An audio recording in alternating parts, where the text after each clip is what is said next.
एकत्र आणण्यासाठी आणि एक मजबूत नेतृत्व उभं करण्यासाठी ही परिषद बोलवण्यात आली।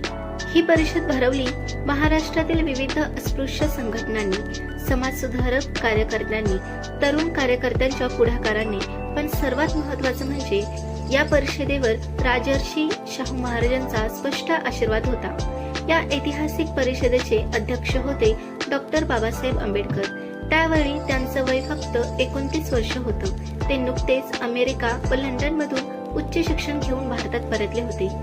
हीच परिषद त्यांना पहिल्यांदा मोठ्या व्यासपीठावर आणणारी ठरली। या परिषदेचे प्रमुख पाहुणे होते लोकराजा राजर्षी शाहू महाराज, एक राजा पण अन्यायाविरुद्ध उभा राहिलेला, अस्पृश्य समाजासाठी उघडपणे पाठिंबा देणारा। माणगाव परिषदेला महाराष्ट्राच्या कानाकोपऱ्यातून लोक आले, हजारोंच्या संख्येने उपस्थित होते। स्त्री पुरुष मोठ्या संख्येने सहभागी झाले। अनेक जण पहिल्यांदाच एवढ्या मोठ्या परिषदेमध्ये सहभागी झाले होते।